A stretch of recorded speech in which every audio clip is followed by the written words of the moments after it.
Mr. President, the Russian Federation joins the statement delivered on behalf of a group of friends in defense of the Charter of the United Nations. We thank the United Nations Secretary General for the comprehensive report on this agenda item. This report, together with the material of the Special Rapporteur of the United Nations Human Rights Council on the impact of unilateral coercive measures on the exercise of human rights, together with the information provided by the United Nations Resident Coordinator in Cuba and other UN agencies and experts, presents a vast trove of information and data which confirms the lawlessness wrought by the United States against Cuba. Russia's principled position on this issue remains unchanged.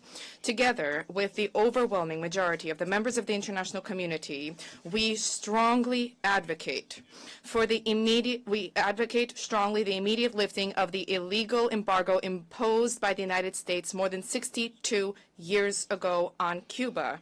We believe that it is utterly futile, the economic, commercial, and financial embargo imposed by the United States against Cuba. This represents a remnant of the Cold War and obstructs cooperation between Cuba and multilateral institutions and prevents Cuba's full-fledged participation in international and regional cooperation, as well as the International Division of Labor. And this is despite the fact that the Republic of Cuba does not pose a threat to the security of the United States or its citizens. Furthermore, we view such actions by Washington as a direct breach of the tenets of international law and the Charter of the United Nations. This is an egregious example of extraterritorial unilateral coercive measures preventing a sovereign state from pursuing its own development model for the implementation of Agenda 2030. And this is also an encroachment on the inalienable right of the Cuban people to dignified life. In this respect, the U.S. embargo against Cuba is a stark example of neocolonialism cloaked in the terminology of the so-called rules-based order. Today, it is clear that such measures also are designed to intimidate other states and to perpetuate the United States neocolonial domination, not just over developing countries, but also over its own partners. And this is something that was discussed in past years and will continue to be discussed here in this hall. The embargo against Cuba restricts the exercise of the rights of those nearly 200 states who wish to trade with and cooperate with the Cuban people. Cuba itself has earned a great deal of respect as it courageously resists the inhumane and senseless blockade, while at the same time helping various countries throughout the world, including by deploying teams of highly trained doctors as well as providing medicines. Many countries directly received Cuban assistance as they sought to resist the coronavirus pandemic. The Russian Federation takes great pride in the fact that despite the obstacles imposed by the United States, we have managed to develop economic and commercial and humanitarian cooperation with Cuba. We have been implementing projects in various areas such as tourism, energy, and agriculture. We will continue to advance this cooperation on the basis of mutual respect and solidarity with the brotherly Cuban people.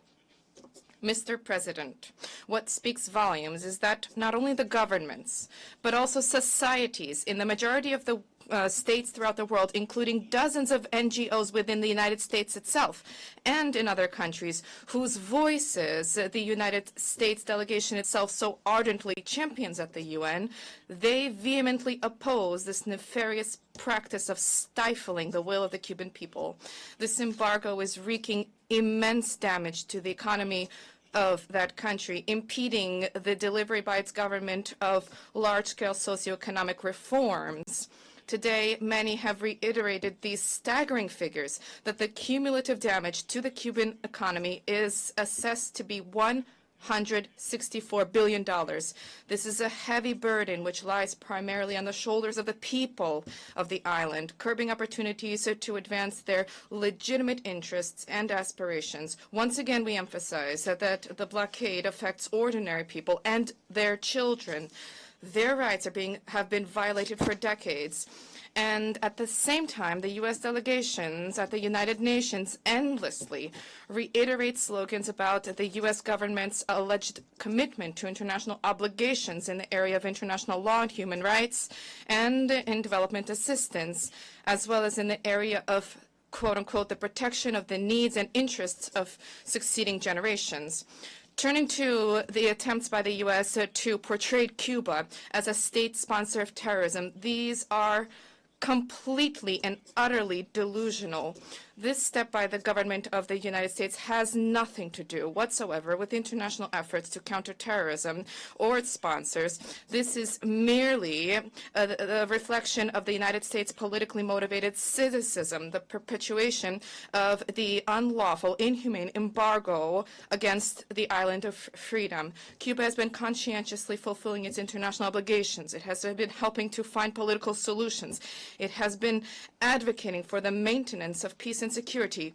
We believe that a definitive end to the embargo will benefit the peoples both of Cuba and those of the United States, and will on the whole help to improve international relations at the regional and global levels. Our position remains unchanged, and we are guided by the core principles of the Charter of the United Nations about the inadmissibility of any discriminatory measures and intervention in the domestic affairs of states. And on that basis, we call for the immediate lifting of the embargo and for Cuba to be removed from the United States list of state sponsors of terrorism. In the next few days, a few days ago, the corresponding statement was, as per custom, issued by the Federation Council of the Federal Assembly of the Russian Federation. This is a call which we will circulate as an official document of the General Assembly. To conclude, we support the draft resolution tabled by our Cuban colleagues on this matter, and we urge all delegations to also vote in favor of it. Thank you for your attention.